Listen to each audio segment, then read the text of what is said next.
ganun-ganun, oh. Eh, hindi maganda yon. Pagka nag-fly away yung siko. So, tatandaan nyo yan, ha?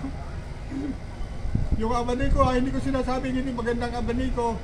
Pero ang ibang gumagawa ng abaniko, nagpa-fly away yung siko. Tandaan nyo, hindi maganda. Nag-fly away ang siko. So, ang siko, malapit sa tadyang, papalo. Yan. Dulo ng stick. Huwag yung kalagitnaan. Huwag ganun, nasa gitna. Na sinasabi, pagkalenda yung dulo for long range, for short range daw dito sa kalagitnaan, middle range. Pag close range, dito daw sa punyo na. So sinasabi nila tatlong distansya, long range, sa malayuan, sa kalagitnaan, at sa punyo, pang malapitan. Huwag kayong mag-ganon, sumunod. Pang malayuan, pwede yung dulo. Pang kalagitnaan, pwede rin yung dulo. Pang malapitan, pwede rin yung dulo. Walang problema. Kasi pagka malapitan na, iginanon nyo yung kamay nyo, i-extend nyo, hahablutin ang kalaban mo yung stick mo. Malulugi ka pagka mabilis siya. May hawak na siyang stick, na isa yung kaliwang kamay niya, hablutin yung stick mo, maagawan ka. May pamalo siya, talo ka. So, kung malapitan, pagkapapalo ka, kahit sa ganito ang distansya, malapit siya. Malapit, yung kamay niya, ito na yung kamay niya. Papaluin mo siya, huwag pa ganyan. Mahablot yung, ano mo, pag pinalo mo siya, itong sika mo, ano mo lang yun, ginakagano siyang posisyon, Yan.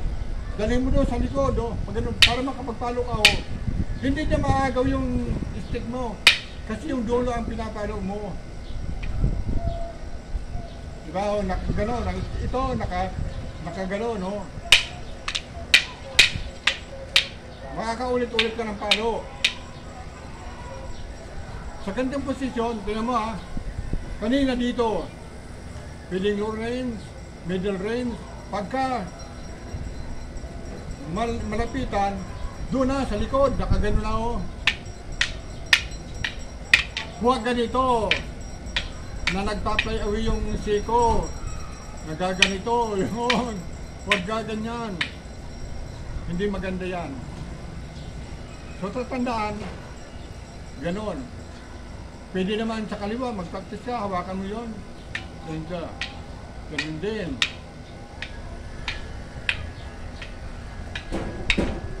Paano mo dito, dito, dito. Para ang kamay mo nasanay. So pagka nag-ano ka na, palo ka, madali ka na makakapalo. Ganun.